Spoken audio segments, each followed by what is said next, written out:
Bonjour et bienvenue dans cette série Cheat Sheets by 55. Je m'appelle Alain Friedli, je suis Expertise and Innovation Manager à 55 et tout de suite, on va se parler du concept de First Party Data. Alors tout d'abord, qu'est-ce que c'est ? Si je devais expliquer le concept à ma grand-mère, je lui dirais « Imagine grand-mère que tu tiens une petite boutique de tricot où tu vends de magnifiques écharpes. Et chaque fois qu'un client entre dans ta boutique et discute avec toi, tu apprends quelque chose sur lui. Son nom, ses couleurs préférées, s'il a froid aux pieds ou s'il cherche un cadeau pour sa petite fille. Et toutes ces informations que tu collectes directement, tu les notes dans ton petit carnet.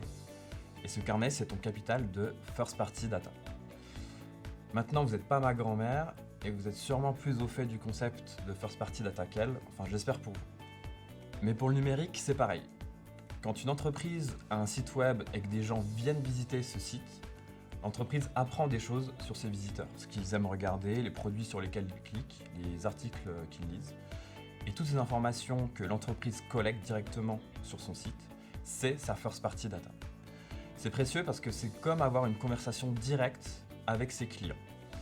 On apprend qui ils sont sans avoir à demander à quelqu'un d'autre. Et ce sont des données exploitables pour orienter son produit, sa communication, ou qui sont monétisables. Alors en fait, ça a toujours existé, mais avant, les annonceurs avaient moins besoin d'exploiter leurs données first party ou d'accéder à la donnée propriétaire de partenaires comme les retailers. Parce que les cookies tiers régnaient en maître dans le marketing digital, et ces fameux cookies déposés par des domaines autres que celui des sites qu'on visite permettaient de collecter des informations sur vos habitudes de navigation, ce que vous lisez comme type d'article, les produits que vous êtes en train de rechercher, vos derniers achats, etc. Et les acteurs de la tech utilisaient ces données pour revendre des segments ultra précis et pour vous recibler sur le web. C'était l'âge d'or de la third party data, où le concept de vie privée sur Internet était bien moins préoccupant qu'aujourd'hui. Et dans ce sens, on répondait parfaitement à la promesse du marketing digital, avec un marketing one-to-one, ultra personnalisé et une connaissance de l'utilisateur ultra poussée.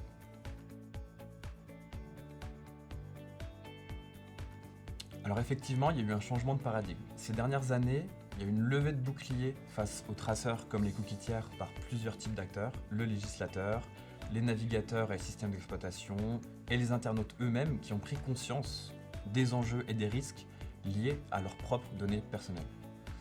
Forcément, c'est la clé de voûte de tout un pan de l'industrie qui disparaît, et beaucoup d'acteurs comme certains DSP ou DMP doivent se réinventer, car toutes leurs solutions reposaient sur une identification persistante des utilisateurs grâce aux cookies tiers. Dans ce nouveau monde, la first party data s'impose comme le Graal. Pourquoi ? Parce qu'elle est directement collectée par les propriétaires des sites web, avec le consentement explicite des visiteurs, et elle inclut tout ce que les utilisateurs sont prêts à partager en échange d'une expérience plus personnalisée et de services de qualité.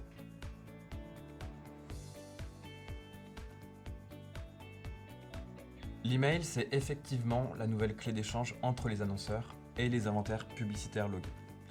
Pour continuer à recibler une population connue, on n'enverra bientôt plus de listes de cookies à nos partenaires médias, mais c'est des listes d'emails encryptés, ceux qu'on a pu collecter lors du remplissage d'un formulaire, d'une connexion, etc. On détourne donc l'usage premier de l'email pour s'en servir de clé de réconciliation. Et si on peut s'en servir pour recibler, on peut bien évidemment s'en servir pour mesurer l'efficacité des investissements publicitaires.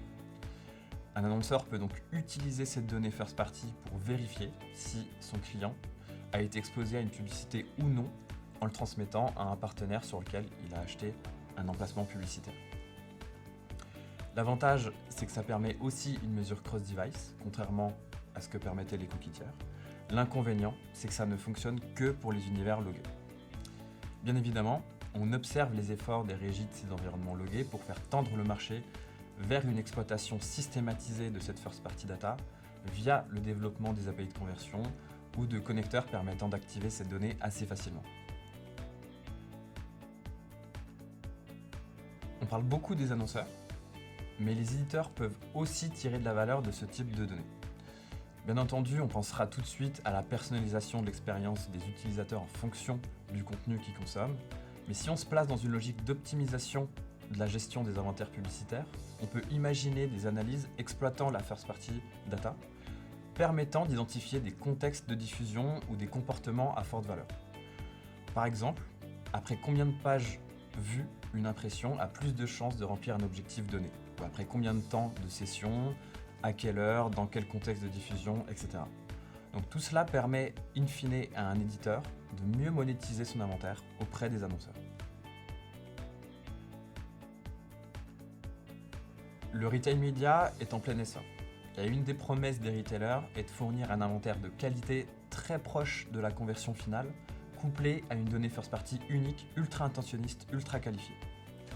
Donc dans un contexte où les annonceurs ont moins de capacité de ciblage et de reciblage sur les inventaires qu'ils avaient l'habitude d'activer, les retailers offrent l'opportunité d'activer un nouveau périmètre en exploitant leurs données first party de qualité.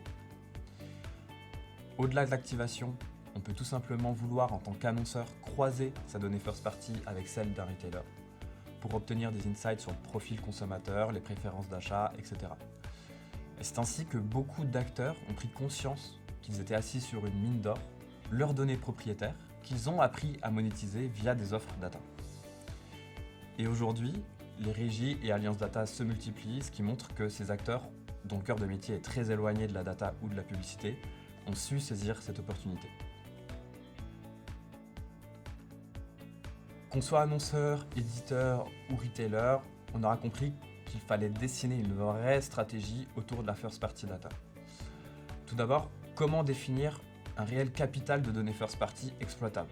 Il y a des stratégies pour collecter ces données, comme inciter à l'inscription à une newsletter qui donne accès à des remises ou des contenus exclusifs, via un programme de fidélité qui récompense les clients, via des formulaires d'inscription, via l'intégration des données offline également.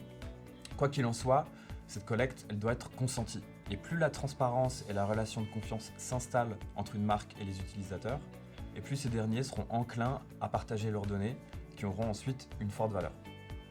Et finalement, il faut s'outiller. Pour collecter et transmettre des données sensibles à des partenaires, une collecte server-side pourra apporter plus d'agilité et de contrôle sur la donnée. Pour centraliser, segmenter, activer et orchestrer cette donnée, une CDP ou une infrastructure custom construite, par exemple sur GCP, peuvent être un vrai plus. Et on peut vouloir croiser sa donnée first party avec des partenaires. Et dans ce cas, on pourra se tourner vers les data clean rooms qui permettent de collaborer dans un environnement sécurisé en ne fournissant aucune donnée identifiante aux partenaires. En conclusion, la donnée first party ne vient pas remplacer les cookies tiers, mais elle représente une alternative dans certains cas et elle est un vecteur de nouvelles opportunités d'offres pour certains acteurs. Quoi qu'il en soit, une stratégie first party est à mettre en place pour se définir un capital de données à exploiter et bien entendu des outils spécifiques viendront aider à l'exploitation sécurisée et industrialisée de cette donnée. Merci à tous pour votre écoute et on se retrouve très vite pour une prochaine vidéo de cette série Cheat Sheets by 55.